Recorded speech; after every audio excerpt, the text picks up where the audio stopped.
Chapter 12 is all about infrastructure. In this chapter, we're going to talk about what infrastructure is, how we use it to generate more output, and what impact it has on society. But before we do that, I think it's important to define what infrastructure is. Infrastructure, according to the textbook, refers to such core elements of economic and social change which serve as a support system to production activity in the economy. However, I think it's important for you to think about this with a definition that I found online. Infrastructure are the basic physical and organizational structures and facilities needed for the operation of a society or a corporation. I think that's a much clearer definition. Now that we know what it means, there are two key types we're going to focus on in this chapter: economic infrastructure and social infrastructure. Economic infrastructure refers to all such elements of economic change which serve as a support system to the process of economic growth. Or in simpler terms, it just means infrastructure which allows us to generate economic growth. On the other hand, social infrastructure fosters human growth. The results of economic infrastructure are fairly clear and easy to see, but social infrastructure is a little bit difficult to measure sometimes. Social infrastructure refers to investments in the components of society which foster human growth. So an example of economic infrastructure would be power supply, transportation, communication, whereas social infrastructure examples are schools, colleges, hospitals, and nursing homes. Now, think about this in terms of a public investment. If the government sets up a power plant, they will then sell electricity to everybody in society. That's generating income for the government, and people can use that power to further generate output through manufacturing facilities and so on. However, schools, public schools namely, are provided free of charge to all students in society, and then we hope that they will gain some skills and in the end, in the long run, eventually, contribute back to GDP. With that said, let's take a look at the ways in which infrastructure contributes to the process of growth in India. Very straightforward, as I've already mentioned. Infrastructure impacts productivity. Infrastructure also induces investment.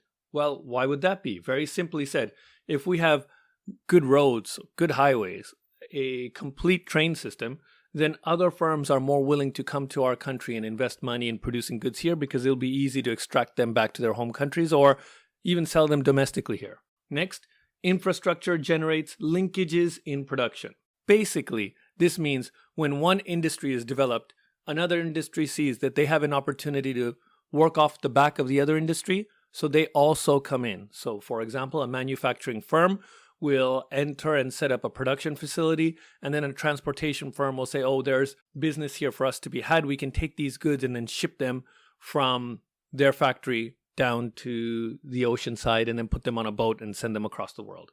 Infrastructure enhances the size of the market. This is very straightforward. Infrastructure enhances the ability to work, which means the more tools we have, the more productivity we can generate. Infrastructure facilitates outsourcing. India is very famous for its outsourcing, especially for its call centers. So because we've got a good telephone system and a good internet access infrastructure set up, American firms are able to set up their call centers domestically here. And finally, infrastructure induces FDI. Just so you remember, FDI is foreign direct investment, so other firms are willing to set up shop in India. Now in this chapter, we basically talk about the state of infrastructure in two areas: energy and healthcare. We're going to begin our discussion with energy. Energy comes in two forms: commercial energy and non-commercial energy.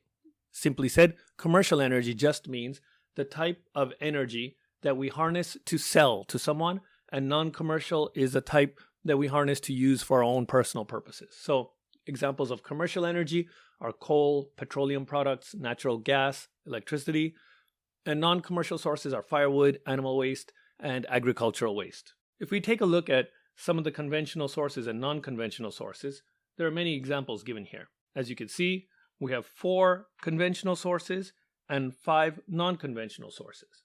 The conventional sources include coal, petroleum, natural gas, and electricity, while the non-conventional sources are solar, wind, biomass, geothermal, and hydroelectric.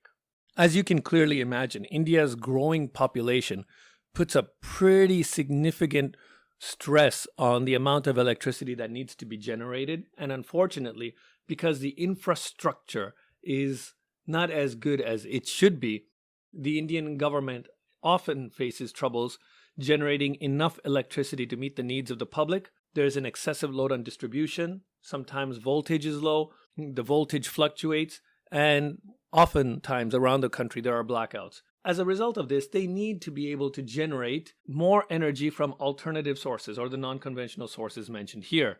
However, if we take a look at the non-conventional sources, there are basically three: thermal, hydro, and nuclear that are available at India's disposal.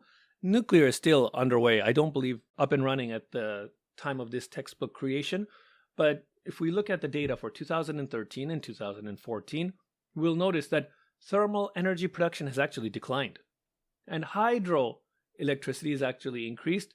But as a result of these data, we could see these alternative sources of energy are not generating enough electricity for us to be able to take advantage of these industries at this point. And it's primarily because the infrastructure is incomplete. And one other important fact for you to know here is that the total power generation capacity of India as of 2013 was 233,929 megawatts, which is actually 5.1% less than the total amount of electricity demanded by India's citizens.